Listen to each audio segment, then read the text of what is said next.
The Egyptians say they don't want every artifact back from the British Museum, just those of significant archaeological value, like the Rosetta Stone. The Rosetta Stone. Rosetta Stone. The Rosetta Stone. Rosetta Stone. Rosetta Stone. Rosetta Stone. The Rosetta Stone. For more than 200 years, the Rosetta Stone has been considered one of history's greatest breakthroughs.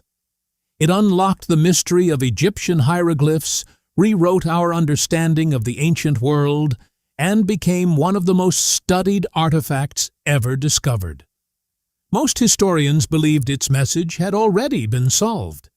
The translations were published, the research was settled, and the story seemed complete. But now, artificial intelligence is asking a question that few expected. After analyzing the Rosetta Stone's 3 parallel inscriptions, the hieroglyphic, Demotic, and Greek texts, AI identified patterns and inconsistencies that some researchers believe deserve a second look.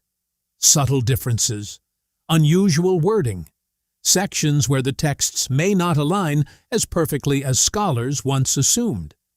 If those observations hold up, they could challenge long-standing interpretations of one of archaeology's most famous discoveries. Could generations of experts have overlooked something hidden in plain sight?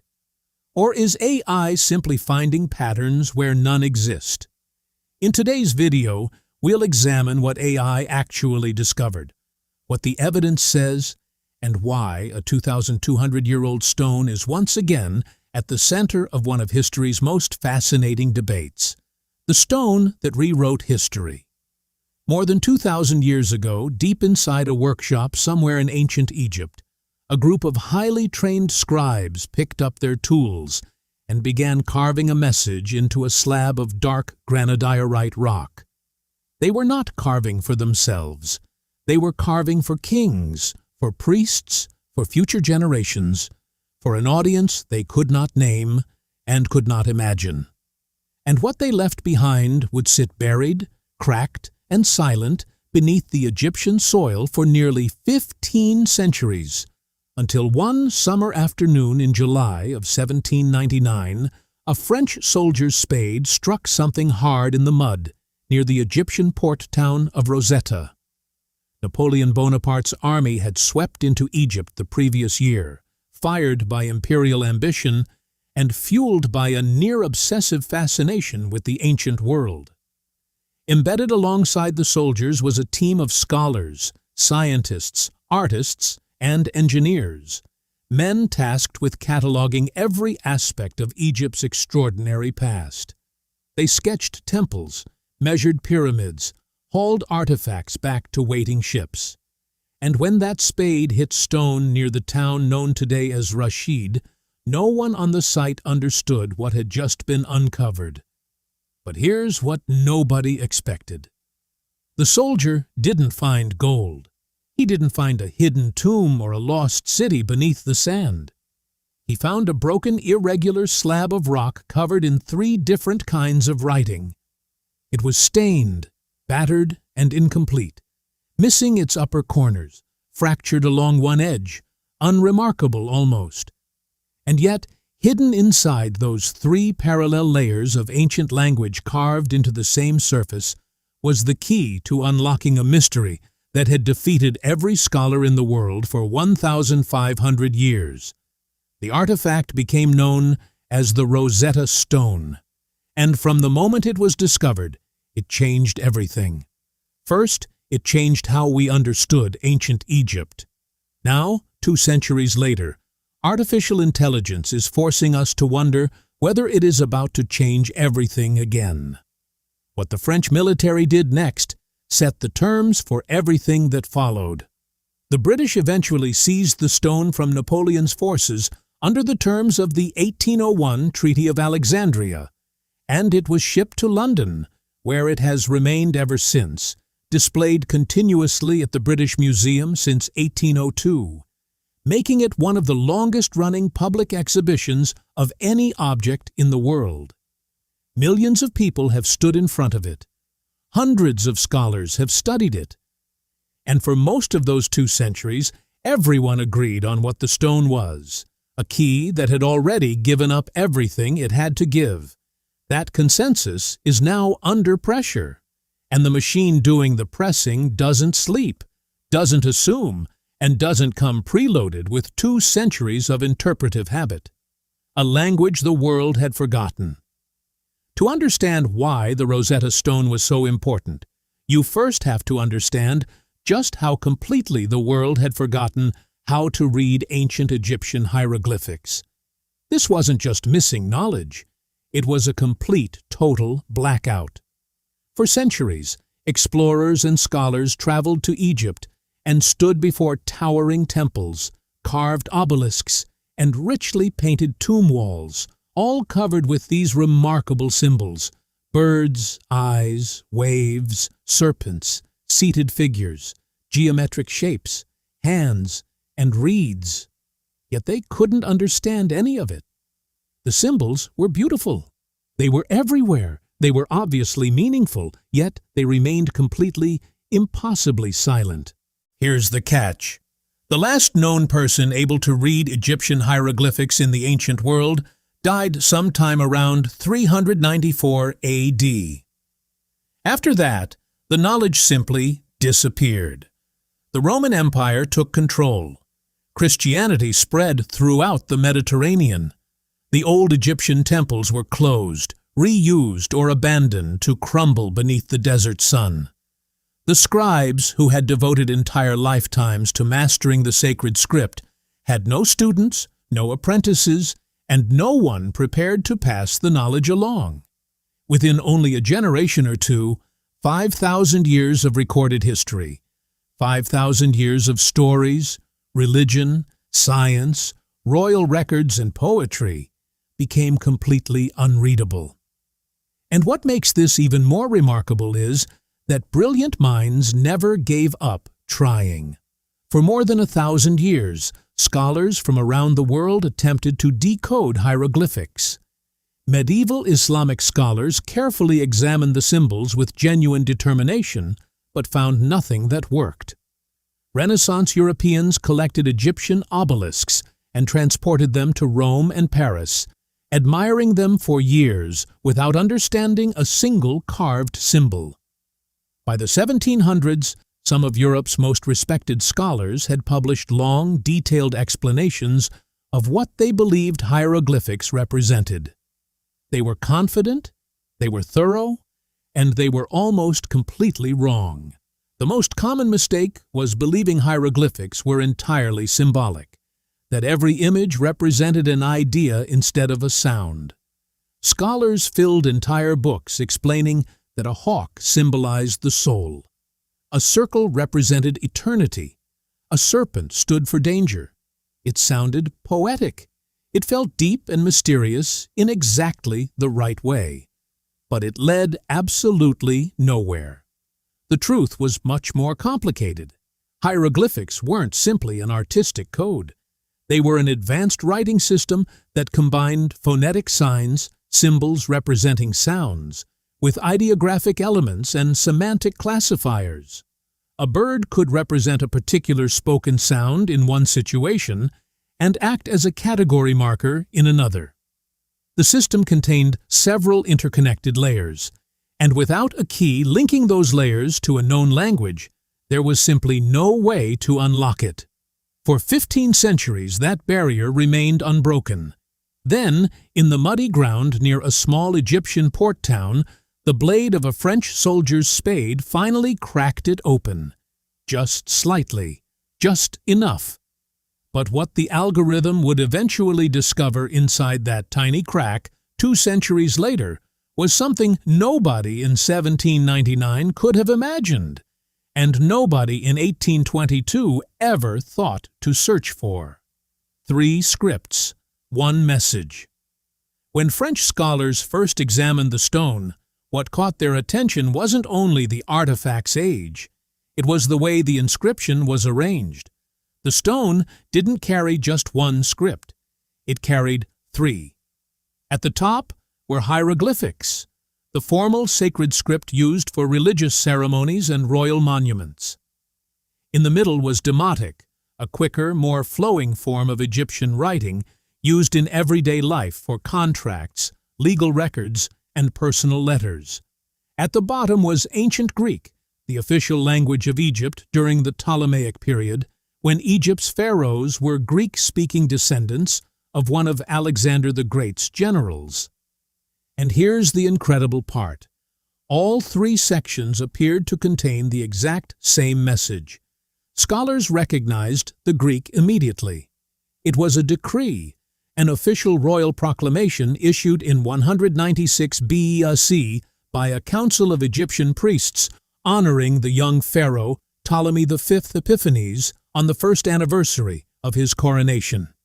It mentioned tax reductions, temple donations, military victories presented in ceremonial form, statues of the king to be raised across Egypt, and all the familiar language of government, official, formal, structured, the kind of document every civilization eventually creates.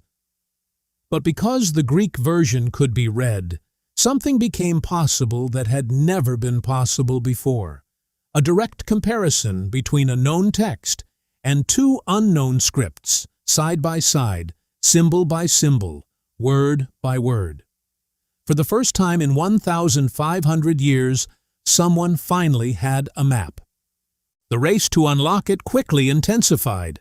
Swedish diplomat Johan Åkerblad made early progress by identifying proper names in the Demotic script.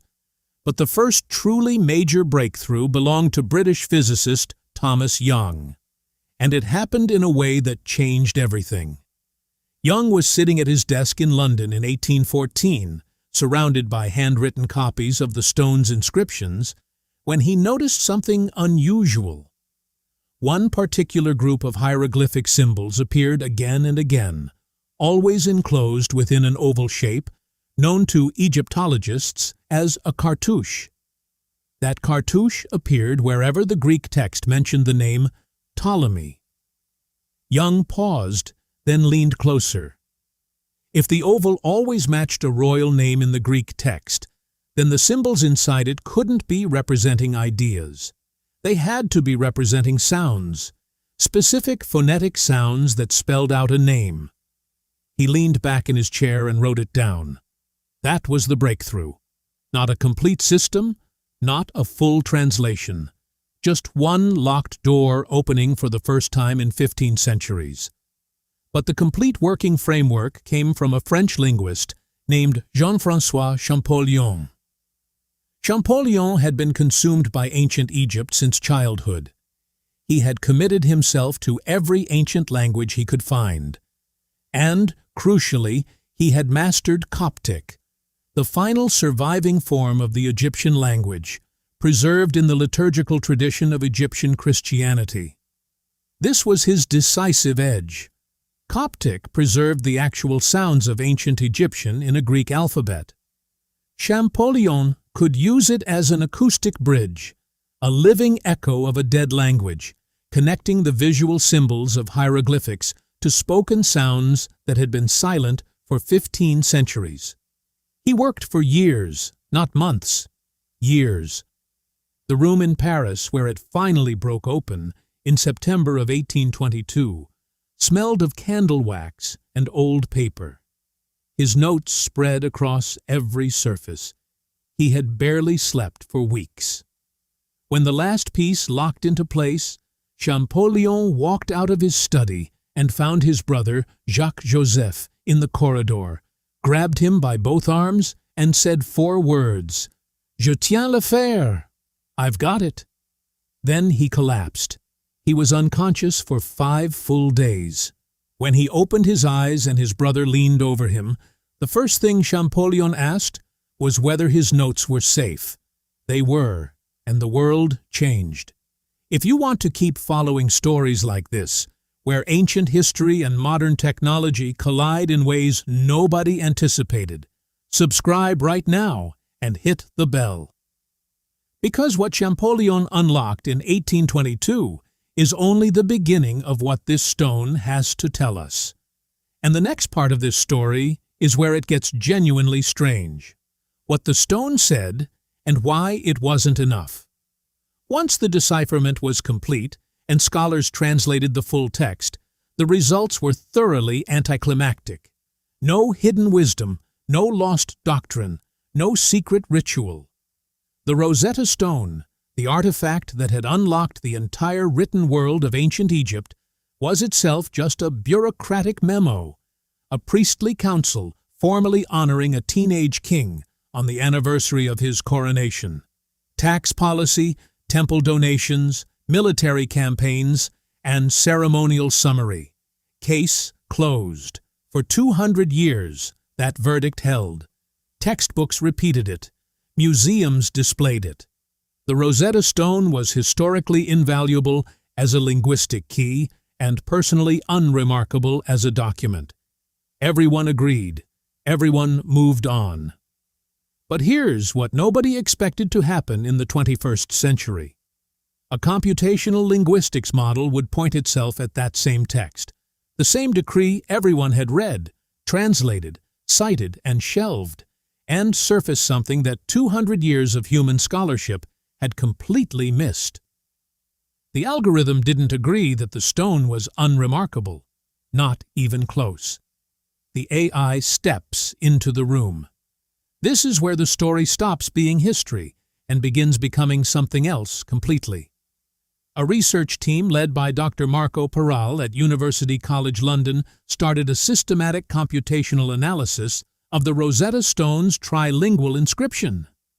Their method was fundamentally different from anything that had existed before. Instead of translating the text, work that had already been completed and improved for 2 centuries, the model was directed to map statistical relationships between the 3 language versions simultaneously, treating the inscription not as something to read, but as a data structure to examine. Dr. Pali described the first moment the system delivered its results as quietly unsettling. The team had expected either nothing, a confirmation that the existing translation was already complete, or scattered inconsistencies. What the model produced instead was something with a clear pattern. The highlighted differences weren't distributed evenly across the text. They weren't accidental. They created a pattern that became obvious immediately once the output was visualized. He printed everything out, according to colleagues who were there, and held it at arm's length for a long moment before speaking. Then he said, "Run it again." It ran again. The markers appeared in the same places, the same category of passage, the same directional divergence between the Greek and hieroglyphic versions every single time. And here's what the model identified, not through abstract statistical language, but in simple, understandable words. In section 14 of the decree, the passage describing the king's donations to the temples, the hieroglyphic version uses one specific formulation that appears 3 times in close proximity. In standard Egyptian ceremonial language during the Ptolemaic period, that formulation appears only once per passage. Repeating that specific construction in priestly administrative texts signals a legally binding clause, a formal commitment carrying contractual authority, not simply honorific language. The Greek text at the same location uses one honorific phrase, graceful, ordinary, the kind of sentence a speechwriter writes on autopilot. So here is the difference, specific, concrete, and unusual. Where the Greek says the king gave generously to the temples, the hieroglyphic section appears to say the king is obligated to give to the temples permanently, officially, and in a way carrying legal force under priestly law. That is not a translation difference. That is not grammatical variation between languages. That is a different message delivered within the same document at the same point, to 2 completely different audiences. And here's what makes it truly unusual. The differences don't appear randomly throughout the text. The algorithm identified that they cluster within one specific category of passage. Every instance where the decree addresses the relationship between royal authority and priestly economic rights. In the passages discussing military campaigns and public construction, the 3 language versions match almost perfectly. But the moment the decree discusses temple authority, priestly land rights, and the limits of royal power over sacred property, that's where the model consistently identified structural differences without any linguistic explanation. The system identified a pattern, a deliberate one. 17 instances, same category, same direction. What the patterns reveal. In ancient Egypt, layered communication within official texts would not have been unusual if it was intentional. Egyptian scribes ranked among the most educated professionals in the ancient world. They trained for decades. They mastered not only the mechanics of writing, but the skill of what scholars call diglossia, the ability to use language differently for separate audiences inside the same document. But here's the twist. No one had ever examined the Rosetta Stone through that perspective before. The universal assumption was that the three scripts were faithful translations of each other, direct equivalents. The model didn't accept that assumption. It treated the three versions as three separate texts and asked one simple question: do they agree? They didn't. Not consistently, and not in the places that carried the greatest political importance. What the algorithm appears to have uncovered is a negotiation hidden inside a ceremony. Scholars have long understood that the Ptolemaic pharaohs were managing an extraordinarily delicate situation. They were foreign rulers, Greek-speaking descendants of a Macedonian general, attempting to maintain legitimacy with an ancient, deeply conservative Egyptian priestly class that possessed enormous institutional power. The priests controlled the temples. The temples controlled vast agricultural lands, workshops, and economic infrastructure. The pharaohs needed the priests' public approval. The priests needed firm guarantees. And here's what nobody had considered before the model ran. Those guarantees may have been written directly into the Rosetta Stone, not inside the Greek administrative text that everyone studied, but within the hieroglyphic layer that only the priestly class could completely understand. The stone may not have been one decree. It may have been two different agreements written on the same rock for two different audiences. The debate among scholars. Not everyone accepts this, and the pushback deserves serious weight. Several prominent Egyptologists have offered pointed critiques of the computational analysis. Dr. Penelope Wilson of Durham University, one of the leading specialists in Ptolemaic priestly texts, has argued publicly that phrase repetition in hieroglyphic ceremonial language is far more stylistically conventional than the model appears to account for. Egyptian scribes used formulaic repetition as a rhetorical device, not necessarily as a legal or coded signal. Without a much larger corpus of comparable Ptolemaic-era priestly decrees, analyzed by the same model under the same conditions, she argues the statistical baseline is too narrow to support the divergence claims. The central objection is methodological. AI systems trained to detect patterns will find patterns, whether those patterns are meaningful or coincidental. A sufficiently powerful model applied to any ancient text will surface statistical anomalies. The question isn't whether anomalies exist. They always do. The question is whether they're intentional, and whether intent can be inferred by an algorithm working across a cultural gap of 2,000 years. And here's where it gets genuinely complicated. The model's training data matters enormously. Modern large language models learn from existing scholarship already mediated through centuries of human interpretation, all of which carries embedded assumptions about what ancient texts are and how they work. When the system flags a phrase as statistically unusual, it's comparing that phrase against patterns learned from other texts. But if those other texts were themselves imperfectly understood, the AI's comparison may be built on a foundation that's shakier than it first appears. But wait, here's what even the skeptics have conceded.